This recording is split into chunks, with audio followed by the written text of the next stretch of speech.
Sir இப்ப இது வந்து ஊராட்சிகள் இப்ப வந்து ஊராட்சியினுடைய பதவிக்காலம் முடிஞ்சிருக்குது. இப்ப இங்க வந்து ஈரோடு மாவட்டத்துல ஊராட்சிகளினுடைய நிலவரம் இருக்கு. ஈரோடு மாவட்டம் அம்மாபேட்டை ஒன்றியத்துக்கு உட்பட்ட 20 பஞ்சாயத்து 3 பேரூராட்சி இருக்கு. அதுல 20 பஞ்சாயத்துல மக்களுக்கு அடிப்படையான தேவைகள் ஒவ்வொரு மனிதருக்கும் தேவையானது என்னன்னா குடிநீர் வசதி, சாக்கடை வசதி, மருத்துவ வசதி, அந்த சுகாதார வசதி, இதெல்லாம் கண்டிப்பா தேவை. ஒவ்வொரு குடும்பத்துக்கும் தேவை, ஊருக்கும் தேவை. இப்போ நம்ம பகுதியில எடுத்துட்டோம்னா ஒவ்வொரு பஞ்சாயத்து வரையினா இப்போ நிறைகளை நிறைய சொல்லலாம், குறைகளையும் சொல்லலாம். நிறைகள்னு சொன்னா இப்போ வந்து எல்லா பஞ்சாயத்துலையும் ஒரு 5-6 மேல்நிலை தொட்டிகள்லாம் செஞ்சு கொடுத்துருக்காங்க.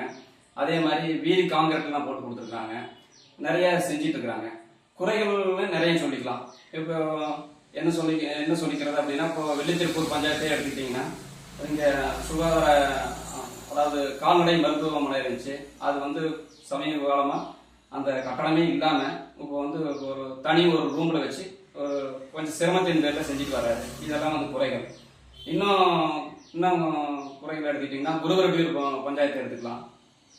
மத்திய சுகாதாரத்துறை அமைச்சராக இருக்கிற அன்புமணி என்ன இருக்கிறப்போ ஆரம்ப சுகாதார நிலையத்துக்கு வந்து 22 பெட்டை பயன்படுத்தி ஒரு மகப்பேறு ஒரு மருத்துவமனையா அமைச்சாங்க. அது வந்து பக்கத்துல பாலமலை பகுதி, மலைவாழ் மக்கள் அதிகமாக வந்து செல்லக்கூடிய பகுதி என்பதால் டாக்டர்கள் வந்து பற்றாக்குறை உப்ப இருக்கு. முதல்ல வந்து 3 டாக்டர் மெயின் டாக்டர் இருந்தாங்க, பல்லு டாக்டர் இருந்தாங்க, கண் டாக்டர் இருந்தாங்க, இது மாதிரி இருந்தாங்க. இப்ப எல்லாம் அவங்க எல்லாம் வர்றதில்லை. எப்போ வர்றாங்க எப்போ போறாங்க அப்படின்னு சொல்ல முடியல. அதே மாதிரி இப்போ பகல் நேரத்தில் மட்டும்தான் டாக்டர் இருக்கிறாரு, இரவு நேரத்தில் டாக்டர் இல்லை. அதனால மிகப்பெரிய குறையா இருக்குது. அது வந்து தமிழ்நாடு அரசு அது முக்கியத்துவம் கொடுத்து மீண்டும் பழைய மாதிரியே அதை வந்து நடைமுறைப்படுத்தணும், அந்த குருவருடைய ஆரம்ப சுகாதார நிலையத்தை. இது மாதிரி பல குறைகள் வந்து சொல்லிட்டு போகலாம். அதே மாதிரி குடிநீர் வசதி எடுத்துக்கிட்டீங்கன்னா ஜல்ஜீவன் திட்டம் அப்படின்னு சொல்லி மத்திய அரசுடைய திட்டம் இருந்துச்சு. அது வந்து இப்போ குக்கிராமம், ஒவ்வொரு பஞ்சாயத்தினுடைய குக்கிராமத்துல ஒரு 10 ஊர் அப்படின்னு சொல்றோம். அதுல வந்து 5 ஊருக்கு மட்டும் போட்டிருக்காங்க. மீதி 5 ஊருக்கு வந்து அந்த திட்டங்கள் போய் சேரல. அது வந்து இப்போ 4 நாளைக்கு வருமா, 3 நாளைக்கு வரும்போது தான் அது குடிநீர் வருது. அது பொதுமக்கள் மிகவும் பாதிக்கப்படுறாங்க. அதே மாதிரி சாக்கடை வசதின்னு சொன்னா சாக்கடை வசதி நீங்களே பார்க்கலாம். வெள்ளித்திருப்பூர், சென்னம்பட்டி பஞ்சாயத்து, அதே மாதிரி பாப்பாத்திக்காட்டு புதூர் பஞ்சாயத்து, மாத்தூர் பஞ்சாயத்து, இன்னும் போதப்பாடி பஞ்சாயத்து, இன்னும் நிறைய பஞ்சாயத்து அம்மாபேட்டை ஒன்றியத்துக்கு உட்பட்ட பகுதியில சாக்கடை இருக்கு. ஆனா அதை வந்து தூர்வாடுறதில்ல, சுத்தப்படுத்துறதில்ல, அது அப்படியே தான் இருக்கு. அந்த துப்புரவு பணியாளர்கள் அப்பப்போ வர்றாங்க, அந்த அந்த ட்ரம்மை வச்சு தள்ளிட்டு போய் அந்த சவுகாயம் இதெல்லாம் எடுத்துட்டு போறாங்க. சாக்கடை வசதி.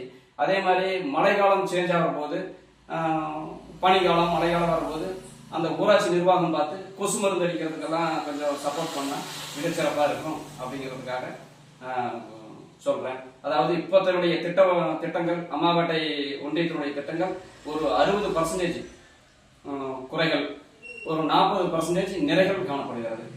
சிறப்பா இருக்குது. அதே சார் இப்ப நீங்க வந்து நிறை குறைகள் ரெண்டுமே சொல்லிட்டீங்க. ஊராட்சி இப்போ பதவிக்காலம் முடிந்து வந்து தலைவர்களுக்கு எல்லாருக்கும் பதவிக்காலம் முடிஞ்சிருக்கு. அவங்களுடைய என்னென்ன செஞ்சிருக்காங்க செய்வீங்க நிறைய குறைகளை சொல்லிட்டீங்க, பொதுவான கருத்து சொல்லிட்டீங்க. இப்ப வரக்கூடிய மறுபடியும் ஊராட்சி தலைவர்கள் வந்தாங்கன்னா அவங்க என்ன செய்யணும்னு நீங்க நினைக்கிறீங்க? எல்லாம் இப்ப நீங்க சொன்னதையெல்லாம் நிறைவே இல்லாம வேற என்ன மக்களுக்கு நீங்க திட்டங்கள் கொண்டு வரணும் நீங்க? இப்போ வந்து அந்த குடிநீர் ஜல்ஜீவன் திட்டம் அப்படின்றது மீதி இருக்கிற அந்த குடிநீர் வசதி செஞ்சு கொடுக்கணும். ரெண்டாவது தார் வசதி, தார் ரோடுகள்லாம், அதாவது கட் ரோடுன்னு சொல்லுவோம் இல்லைங்க, அந்த மயான சாலை, அது மாதிரி ஒரு பகுதிக்கு போகக்கூடிய பகுதி எல்லாம் வந்து தரம் குறைஞ்சதா இருக்குது. அதெல்லாம் சரிப்படுத்தி போடணும்.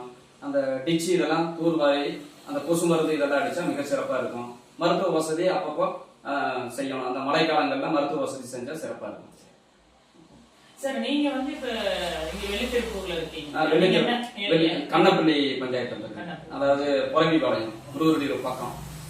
இப்ப நீங்க வந்து என்னவா இருக்கீங்க?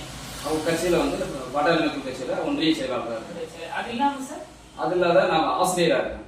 வெள்ளித்திருப்பூர் டேலண்ட் தனியார் பள்ளிக்கூடத்துல ஆசிரியரா இருக்கேன். 20 வருஷமா ஆசிரியரா இருக்கேன்.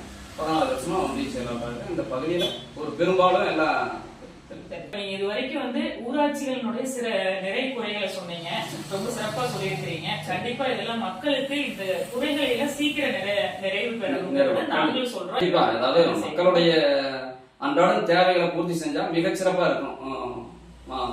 மாநிலம் சிறப்பா இருக்கும், மாவட்டம் சிறப்பா இருக்கும், குக்கிராமம் ஒன்றியம் எல்லாமே சிறப்பா இருக்கும்.